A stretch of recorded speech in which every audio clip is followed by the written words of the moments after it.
This video is sponsored by Cordbag, premier organizing equipment. Lens filters have always been essential to Hollywood filmmaking. Some of the most iconic projects achieve their looks with this secret ingredient. Gordon Willis used low-con filters on The Godfather. Anthony Dodd Mantle, the DP of 28 Days Later and Slumdog Millionaire, brings his own kit of filters to set, a vital element to getting the look he desires.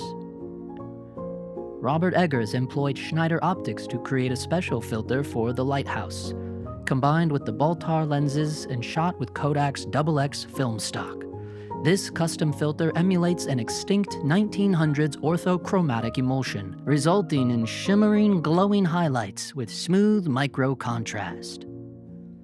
Other infamous films such as Nope and Dune Part 2 also achieved their look by using custom-made filters.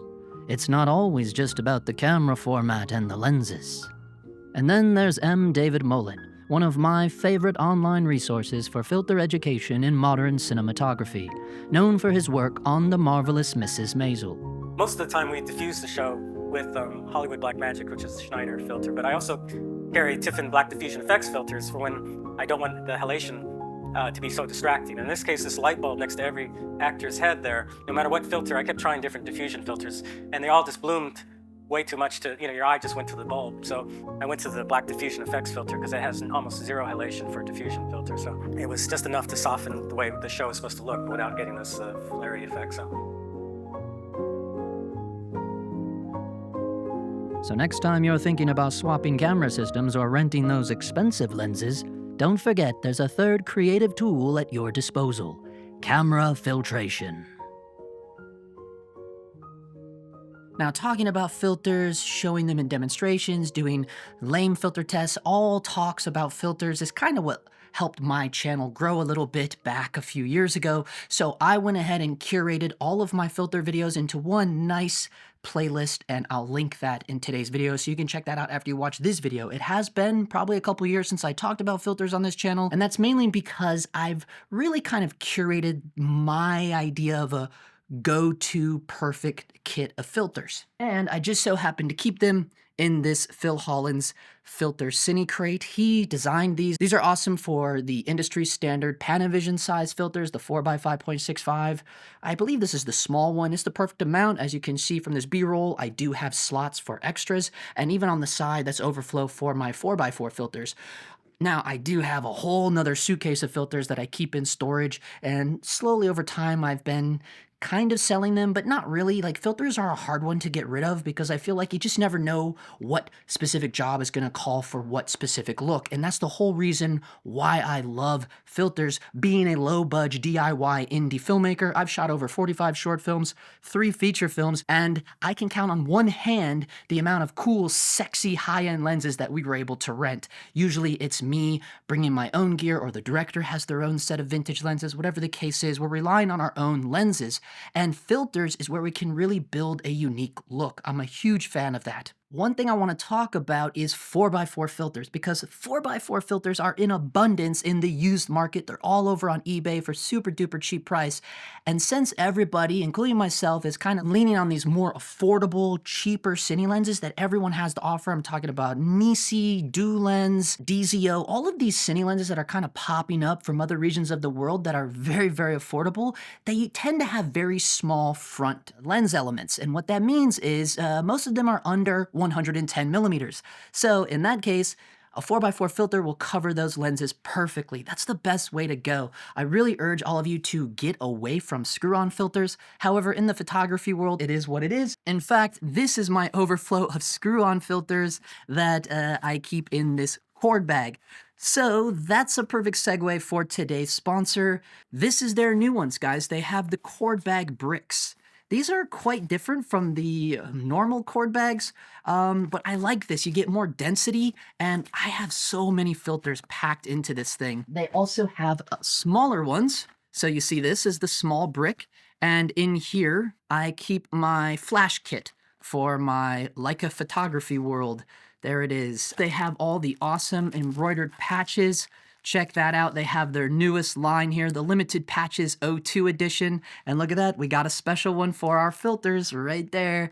Absolutely love that. Cord bag really are the most professional, durable, my favorite tools for organization on set. If you use the code DOGTIMES at checkout, you can save 15% off. Thank you so much to Cordbag for sponsoring their channel. They are a really sweet group of people over there in Sweden, and they love DIY indie filmmakers like myself that shoot from the hip and keep it real. So you gotta give props to them for that. Okay, let's get on talking about these filters and doing the tests. Right now, I'm actually using one of my favorite filters of all time. Guys, I've been using this filter for probably at least 2 years because I've been doing street photography, documentary photography now for 2 years, I think. I started in 2022, and I've been using this filter since then. That's where I first started using it because rather than using a normal UV filter on my lens, I just like to use a diffusion filter, and I did so much research to find this filter. It is a Tiffen Black Satin 3.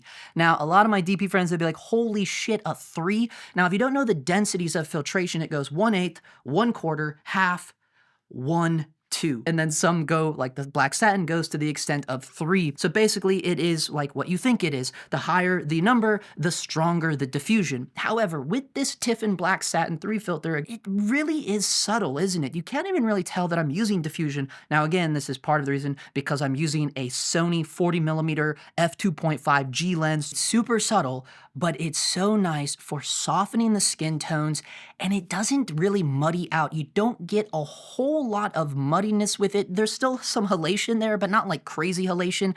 It's not something that you would see on like even a quarter black pro mist. Tiffen Black Satin will still do that, but not nearly as gnarly. Now, I'm usually not a fan of any black diffusion filters, but the Black Satin is just one of my favorite hands down. Now, there's also, I bought this for a job, this job right here. This was a short film called Empty Lines that I was the DP on. I shot this on the Ivoscope with the red Komodo, and my taking lens was that I used 3 taking lenses. The main standard lens I used was the Leica R 60mm f2.8 macro. Believe it or not, it was a lens that I had CLA'd, and it was just a beautiful lens. I still have that Leica R macro. I use it for all of my product shots and for many years here on the channel, and also for paid jobs. Leica R macro, I absolutely love it, and in fact, I started using it to even scan my own film, to do at-home scanning. It's such a good lens. I have the 1:1 life-size adapter for it. Love that Leica R macro. That was the taking lens that I used for the Ivoscope, but then for my wide, I was using a Voltlander 40mm, and then for the portrait, I was using the Voltlander 90mm. So that was a little trio kit of lenses. For these shots of the girl here, I was using the white satin filter, the Tiffen white satin filter. It has a little bit of a dreamy effect, and I really only used it when we were looking at our main actress here. It really fit the story, why she deserved to have her own look. This is the white version, and the white gives you a little bit of, just a little bit of a different, dreamier look. So this is white satin density 1 versus the black satin 3. So I know it's not the same densities, but you can at least get an idea of the black versus the white. Let's jump over to the flares. Okay, so this one, very different flares from the Radiant Soft. Much more beautiful, kind of interesting rainbow swirls. You're getting rainbow circles that you would kind of get on the Leica R's, honestly, without any filters. But they're even more pronounced.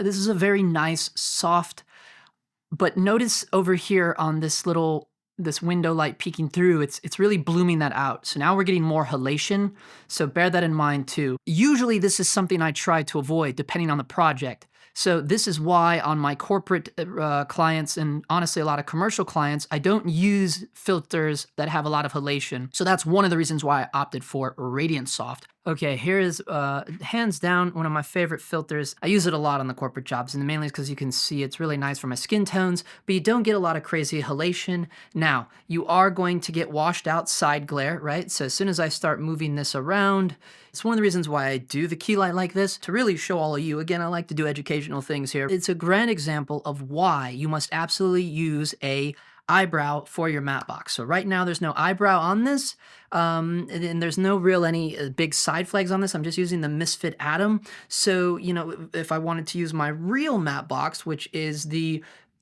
Misfit just the Misfit, right? I have the whole production studio set up with the Misfit. It comes with huge side flags, big brow, like the whole setup, the swing away arm. That is where maybe you would need to get some control in there, because when you start using filters in front of the lens, you're gonna tend to get a lot of, a lot of crazy side glare, a lot of washed out stuff, and that's the whole point of this example. Here we go. This is the Radiant Soft. This is one of my favorite filters to use for skin tones. This is made by Schneider Krosnia. So now we can get a nice side-by-side of without the Radiant Soft. Let me see what number this is. We're going to see the flares right now. Watch your eyes. There we go. Pretty flared out. This is very heavily, I mean, you look at the way it instantly changed the flares on this. It's pretty nuts, actually. Radiant Soft, yeah. It's a very interesting filter. It's like a different version of the very infamous Classic Soft. Okay, here we go. So we're going to see how that affects the bokeh. You can see it doesn't really affect it that much compared to something like a Hollywood Blackmagic or a Classic Soft. Okay, so I'm going to show you another density of this, a much stronger one. This is a quarter Classic Soft. This, again, these are the only ones that I own the whole set of, and you can really feel it. This is a quarter, which on a lot of filters, you would barely feel it. A Satin filter, you wouldn't feel it nearly as much. Even a Pro Mist, you wouldn't feel it nearly as much. But these Classic Softs are quite heavy. Here we go. I'm going to do, let's jump over to the Nisi so you can see the flare of the Classic Soft. Although I think on that one we were on a half, but I can't remember the day. This was weeks ago. We did the Nisi filter test. We'll jump over that now. I got these filters from an AC he was actually an AC. Look how nice. I mean, it's just like not a lot of halation on these Classic Softs. Beautiful, like the quality, the softness of the skin. I absolutely love it. I absolutely love it. It kind of slightly changes the color temp. Notice the flares are very reminiscent of the Aria Mist filters, right? Very interesting there. You're getting the rainbows, but you're also getting it's not quite as milky and washed out as an Aria Mist or an Ultracon, but it is starting to wash out. Again, this is only a half. I have the entire set of Classic Softs because I got them from an AC, pretty high up AC. This particular set of Classic Softs have been used on huge productions. I just happened to get them for really dirt cheap because he was just, getting a brand new set basically, because these ones have been through the years, and I was just stoked to get them who I bought them from, to hear the movies they've been used on. And, it was kind of a geeky moment, but these are quite beautiful. The whole point of telling you that is that AC told me that these are one of the most requested filters for all of some of Hollywood's top talent. And you can see why. They're just beautiful filters. I mean, Classic Soft, there's nothing like it. What has kind of come in and taken its place is the Hollywood Blackmagic filters, but those are, at its base, those are Classic Soft filters. At its core, just a Classic Soft filter combined with something else. I have it written down. Maybe I'll throw it on the screen here. That's actually what HBMs are. Let's go for some bokeh here. This is the only thing I'm not a fan of, the way that it kind of muddies up the bokeh, and you can see the patterns in the bokeh is like a checkerboard pattern. That's the only thing that I'm not a fan of, and that's across the board, even all the way down to 1/8. I need to get back to using them because I love but you'll notice it did shift the color temp. So I don't know if that's good or bad. You guys know I'm colorblind. You'll have to tell me if the color shift is really horrendous. I mean, obviously, when I'm, editing this and grading it and looking at it, I can obviously see how it shifts the vector scope, and, that's something else to consider. But I mean, these soften your skin better than anything else, but you do got to think about the way it's going to pollute your bokeh, and you are going to get slight halation out of them. So now you can see what I mean. If we just compare the Classic Soft 2 to the quarter Classic Soft, big difference there. This is what I'm talking about. Some filters, you can really tell the difference the higher the density you go, and some just won't be nearly as drastic of step differences. But I mean, just look at what it's doing to these bulbs. It's quite gnarly. So if we compare the Classic Soft 2 to maybe something like the SoftNet 3, and then maybe even the Hollywood Blackmagic half, it's a lot different going on there. Different densities, different strengths. Let's compare this Classic Soft 2 to the Black Satin 3. Big difference, okay? This is what I'm talking about, right? It's like night and day, and that's why when people hear density 3, when I tell them I love to use a Black Satin 3, well, that's because it's a very subtle filter compared to something like this, right? This is very hardcore. And then we'll do this right here. because I can't remember what density we used for the class. I believe it was a half. I probably went in the middle there. Yeah, so because of this is just a very interesting, unique look, much like the SoftNet or something, I don't really lean on this too much, but just look at what it does to the skin tones. Classic Soft, I love for the skin tones, and that's why Hollywood Black Magic is so popular. Okay, so much like the fog, we are getting that direct kind of we're getting a lot more blooming. We're losing the contrast here. You're getting a lot of that kind of side glare. We're going to see that in this setup because the key light, I have nothing flagging it. It's just kind of here bouncing into the beadboard. But I did that for a reason, for the test, right? If this was a more controlled commercial thing that we were doing, I would definitely have a little cutter flag here to kind of help shield this. You can see the contrast there just with my hand shielding the light there, and that would help control it a little bit. But I wanted to spill out the light. I wanted the key light to spill. I didn't want to control it with a cutter flag. I wanted us to see what's going on with the blacks. This is one of, hands down, my most used filters, one of my favorite filters, Schneider Krosnia's Hollywood Black Magic. It's up to you what density you would like to use. I just go with the half. These are beautiful filters. These are probably the most used in Hollywood. And yeah, you can see what it does with the flaring. It doesn't nearly wash out the way a classic soft does. Interesting kind of flares and very little halation out of this HBM, which I'm really surprised to see compared to the others. HBM does kind of dirty up the bokeh, again, because it is a classic soft at its core. Here you can see it compared to the classic soft. And this is a fair challenge because this is HBM half, the classic soft was a half. HBM, most used, hands down, one of the most popular filters used on Hollywood productions. Again, because it has the nice softening qualities of the classic soft, but then it also has some nice diffusion qualities as well. Yeah, it's quite nice, right? It's quite nice. Okay, guys, I did a full demo of this filter years ago, like back in the Pocket 4K days. Again, it's in the filter playlist. This is one of my favorite filters. I use this on the feature film Shadow Marsh that I was a director of photography on. That is playing on Tubi, by the way, if you want to stream that one. I had some really nice reviews. I think that was the first project I did where I got review of my cinematography work. So that was shot back in 2020 on the Red Komodo and the Zeiss Milvus lenses. And I used smoke filter a lot on that because for consistency, right? When you're working ultra low budge, like we were moving very fast, we shot that entire feature film like in 2 weeks, I believe. It was pretty nuts. And you're just not gonna maintain consistency of haze or atmosphere in your shots. So that's where something like a smoke filter comes in because of the heavy halation, or if you see some examples here from Shadow Marsh, hopefully I'm able to pull some examples. But you can see what it did in that movie with the halation of the windows. It's pretty gnarly, right?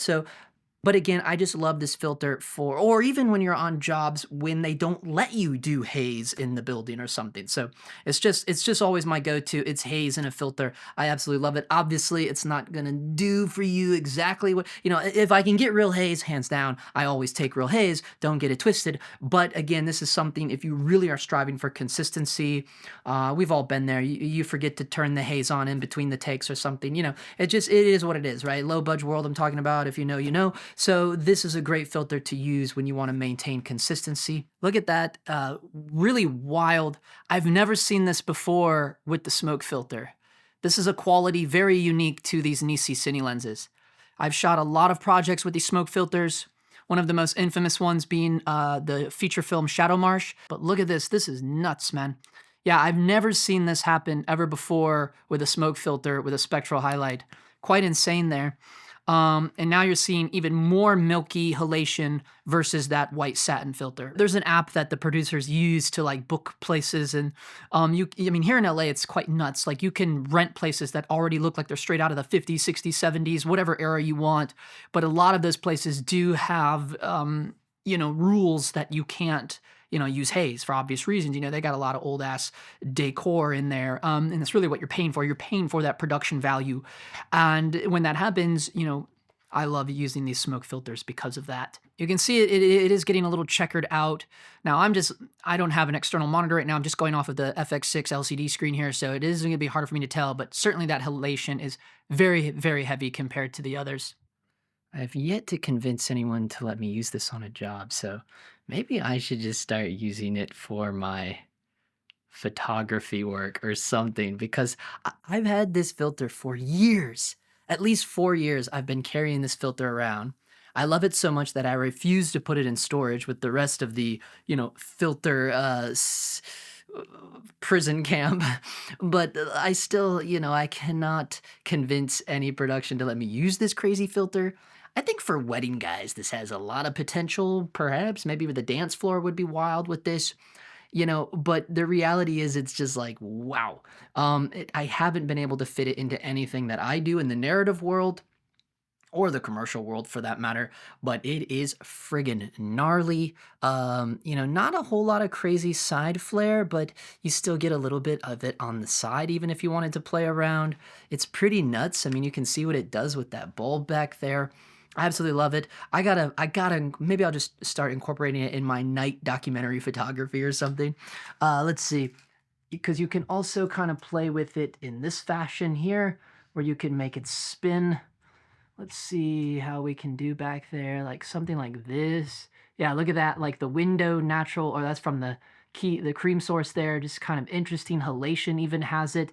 And then when you come back here to this where we were, and then, you can spin it around. Let me get a little bit with this and we'll do a little bit of this and then make it spin because it's a rotating filter, much like a ND filter or something like that. Pretty gnarly. I just keep it, I constantly keep it in my case, even when we went out on our travel documentary, which by the way, guys, episode 1 is now officially launched. That is my wife and I are doing this passion project. She loves traveling. I love documenting things. We did 11,000 miles. I was able to document 14 different towns and cities all in the span of 2 months. I did it on a new channel because I know, I've gotten a lot of flack, even had some unsubscribers because of my documentary photography videos. So that's what local calls is. It's, if you're a fan of documentary, it's all films there. It's none of this. It's not talking about gear. It's completely different over there. I highly encourage you to check that out. We just recently dropped episode 1. We will be going back out on the road come this spring. We're super excited about it. We got a new conversion van. It's going to be wild. So that's over there where you can follow that journey. My wife, her side of the vlog, I guess, is just that, a vlog. She covers all the behind the scenes with the DJI Osmo Pocket 3, all the drama. For our first excursion, we had a crazy RV that kept breaking down. And and then mine are more just straight up like short films that she helps me edit, but I do all the filming, Super 8mm, cinematic B-roll with the Sony cameras, and then shooting both digital and analog, street photography, documentary photography. Anyways, what about that TrueStreak filter, huh? All right, moving on. Yeah, so this one is quite heavy as well. This is I have said that this is Simod's version of the Black Pro Mist, which it is, but it is thicker. It's heavier, right? This is only a quarter, but I really like this filter. I've done a full review of this filter, a non-paid review, so I will link that. It's in the filter playlist. Quite interesting filter. I actually prefer it over the Black Pro Mist, but it's quite cool. Definitely notice what it's doing. It kind of reminds me of like a low-con filter, how it kind of squeezes the waveform. It is kind of like a mixture of an ultra-con with like, one of the, like a diffusion filter. It really is like the combo of a Black Pro Mist. You can see it's like super, you're losing a lot of resolution, but you're also kind of getting that washed out look that we got with the ultra-con. It's a very interesting thing.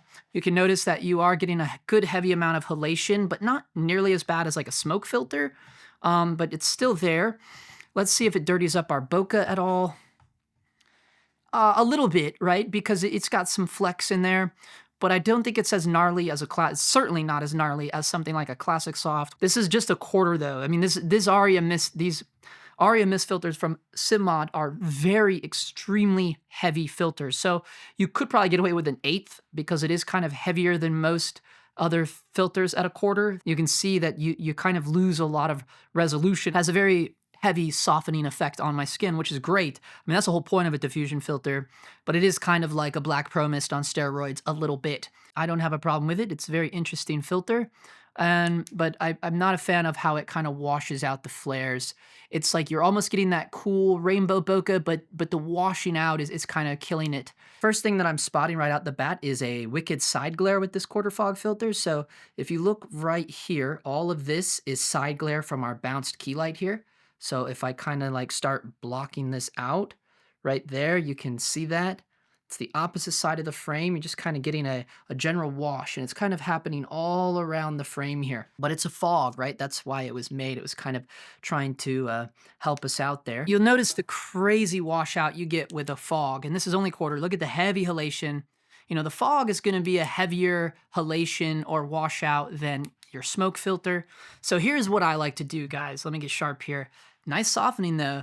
So this is a quarter fog from Tiffen, and generally what I'll do is if I'm looking for kind of more of an atmospheric look, I'll use the fog for the exterior shots, whether it's night or day. And then for the interior is where I'll use the smoke. Smoke for inside, fog for outside. And I don't know, that's what I do. So it is kind of, you know, this is normally where I wouldn't use fog because I'm actually inside. And maybe we can throw up a thing here where you can see the fog versus the smoke versus nothing, right? So we can get all around. But yeah, I love doing that. You know, these smoke and fog filters are so excellent to have when you're not able to haze it up.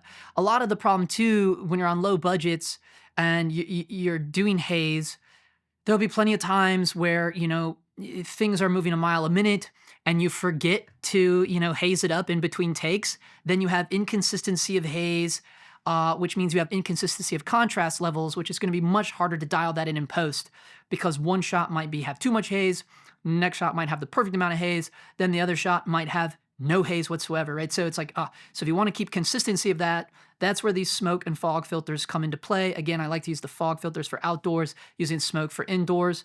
I just believe that's kind of the way they were designed. Takes a minute for the Sony autofocus. The world-leading Sony autofocus has to really battle with these SoftNet filters. Now, 3 is the highest density, I believe. Maybe they make a 4. I don't know, but you can see how strong the 3 is. These SoftNets are insane. It's basically like the equivalent of what they used to do in the old days, taking stockings and putting them on the rear of the lens. That's actually the real way to do it. I did do that. Here's some shots with the Leica M10 and the Voltlander 75mm f2.5 with a beige stocking literally wrapped around the back of the Voltlander lens. And then this is if you don't want to deal with that. If you want more consistent results, you would either hire a really good tech that knows how to do consistency of stretching the stockings over the rear of the lenses. They actually hire people like that to do that, or really skilled first ACs. Or what you can do is just get one of these where it's always consistent across the board. Pretty nuts. However, with filters on the front of the lens, you're always going to be fighting normal things like ghosting inner reflections, whereas anything in the rear of the lens is the way to go. Here we go with a little bit. You can see it just completely washes it out immediately. The SoftNet is insane. So this is very, very stylized. They do make these in black, beige, or white, and of course this is the white version. White will tend to give you more bloomy, more halation, a little bit more of a dreamy look, whereas the blacks kind of, kind of retain the contrast a little better. That's in my experience with all diffusions, so keep that in mind. The award-winning Tiffen Ultracon Density 2. This is really not meant to be used indoors. If you're going to use a low contrast filter indoors, then you should use the Tiffen Lowcon, which I have used in the past. I can't remember the jobs. I don't know if I'm able to show real-world examples of that. But I know the Ultracon because I religiously use this for all of my day exteriors so many times. So we are going to actually go outside where it's intended to be used and show an A/B of it right after we do the filter lens flare test. I absolutely love these filters. They're really made to be used outdoors or in environments that have a lot of ambient light. They've actually won awards for their Ultracon filter. I've talked about them ad infinitum with all of my other filter videos, and the Ultracon 2 is a filter I've never let go of. Primarily use it outdoors. I've done whole videos on this filter, and you can see that it completely washes out your image. And it's because it's the way that the filter is designed. It's actually designed to help squeeze your your waveform a little bit for in layman's terms, because what it's doing is it's bringing it naturally is bringing down the highlights at the same time bringing up the toe of the image, and it's kind of pushing everything in the middle of the waveform, and that's why it's so excellent to use it for day exteriors. It's just one of the best filters to use outside for the ambient light, because it's going to maximize what you can get out of the image in terms of what you're getting for beef, for a really beefy digital negative. Definitely a filter I will probably never get rid of. That's the thing. Filters to me are one of the best investments that you could have. And yeah, look at that. It keeps the bokeh very, very clean. Okay, this is with the Ultra Con. I am chasing the sunlight here because the other filter test took me too long to do. But we're going to A-B in this, right? This is not the greatest look here. There's no modifiers, nothing. I'm just kind of working with the sun as it's going down behind the trees here. And this is what Ultra Con is going to do for you. I'm going to try to show you the waveform here through Resolve. And we do have ND, but that's all we're really working with here. And now what I'm going to do, I'm going to fly the filter off so we can A-B this. Okay, so there you go. This is with the clean slate, just the Sony G lens here, no filtration. And as soon as I introduce the Ultracon, you can see that waveform get squeezed up. I'm literally watching it on the monitor here, and hopefully you're able to do the same. I'm able to show you post-production side. That's with the Ultracon. Look at the waveform. I drop it, and it instantly stretches back down, bringing the shoulder down while raising the toe up. They literally won an Emmy Award for this filter years ago. So this used to be my go-to when shooting day exteriors, mainly because of that, just kind of helping us out. Now, the sunlight is drastically changing because of the situation that we're in there. I mean, you can even see it just a little section where I hold it up over my face. This density is a number 2. Might be a little strong, but this is the one I use the most. Here you can see it for the Warner Brothers shoot for Wonder Boy. Anyways, yeah. All right, we're back on no filter here, but I know we should talk ND. I don't have to worry about ND anymore because I shoot on the Sony FX6 nowadays, but I do still keep my NDs, and these are the way to go. These are the baby super thin ones. They're called the Cine Super Slims. These are from Firecrest. They have IR inside of them. This is what I use. I have the whole set from 0.3, which is a 1-stop, all the way up to a 5-stop, maybe, I believe, yeah, all the way up to 5-stop, which I think is the 1.5. So yeah, I also keep my NDs in my kit, because it's just nice to have if you really want to dial in control. And yeah, that's just the 1-stop there. Beautiful, beautiful IRNDs. And just so you all know, if you really want to support the show and you like 5-panel flat bill hats like I do, we have these Dog Times 5-panel hats fresh in the merch store. I have the little camera iris logo embroidered on the back. It has a belt buckle enclosure. They have the breathe rivets on the side, and the logo, the Dog Times bubble font, is embroidered two-toned red and white. We have these in 3 different colors, very Rick McCrank style. I absolutely love them, and it's a great way to support the show. Anyways, if you're on Instagram, so am I, at KidTech. I'll see you in the next one.